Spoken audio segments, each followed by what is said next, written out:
কিছু কিছু মায়েরা আছে নিজের মেয়েকে মানে রাজরানী ভাবে, আর পরের বাড়ি মেয়েকে চাকরানী ভাবে। সেটা বলার কারণ হইলো নিজের মেয়ের কষ্ট হইব দেখে আর রোজার মধ্যে কিছু করাইতে চায় না।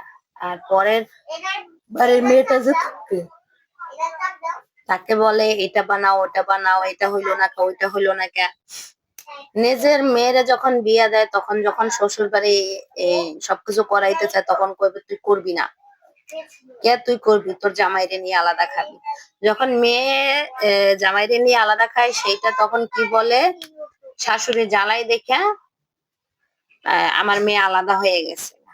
সেই একই কারণে যদি ছেলের বউ আলাদা হয়ে যায়, শাশুড়ি জ্বালায় সব জ্বালায়, এই কারণে যদি শাশুড়ি এত জ্বালানোর পরে যদি ছেলেটা মানে বউটা নিয়ে ছেলের বউকে নিয়ে যখন আলাদা হয়ে যায় তখন কয় একা খাইবো, ইনকাম করে একা খাইবো, আমি বেশি খেয়ালাই, আমার ভালো লাগে না। এই জন্য আসলে নিজের মেয়ে আর পরের মেয়ের মধ্যে কতটা পার্থক্য দেখেন। নিজের মেয়েরে অশান্তি করে দেখে তারে বলতেছে তুমি আলাদা থাকো, আর নিজে যে অশান্তি করে নিজের ছেলের বউর সাথে, ছেলের বউ আলাদা হয়ে গেলে তখন কয় কি উম ওরা আলাদা খাইবো একা একা খাইবো দেখে আলাদা হয়ে গেছে, আমার ভালো লাগে না। আর নিজের মেয়ের বলে বলে রাগারাগি কার্য করে, সেই জন্য ভালো লাগে না। আর ও একটা ভবিষ্যৎ আছে না। আর সেই একই কাজটা যদি ছেলের বউ করে তাহলে ছেলের বউ ভালো না।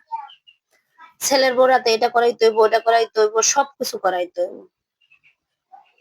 আর নিজের মেয়েকে রাজরানী করে রাখবো, ঠিক আছে। নিজের মেয়ে কোনো কাজ করতে পারবে না, শ্বশুর বাড়ি গেলেও কাজ করতে পারে না, তারাতে কাজ করাইবো কেন? তাই আপনার মেয়ে মেয়ে আর ওই পরের বাড়ি মেয়েটা মেয়ে না। আপনার মেয়ের কষ্ট হয়, পরের বাড়ি মেয়েটার কষ্ট হয় না।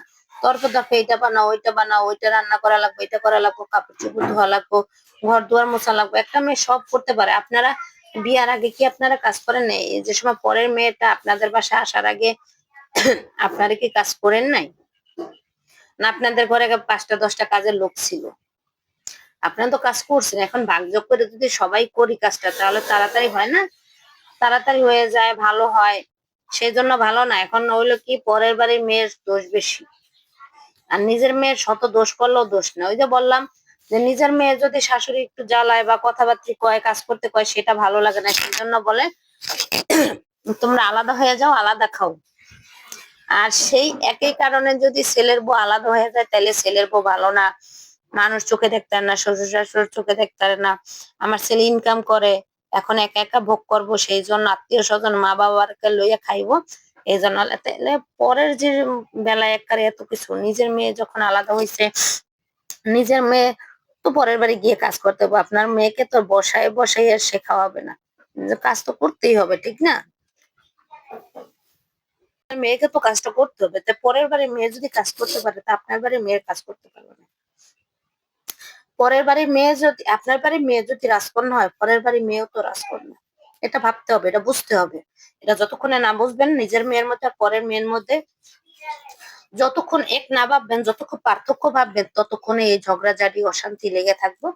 যদি আমার কথাগুলো ভালো লেগে থাকে লাইক কমেন্ট শেয়ার দিয়ে পাশে থাকবেন। ভালো থাকবেন সবাই। আল্লাহ হাফেজ। আসসালামু আলাইকুম।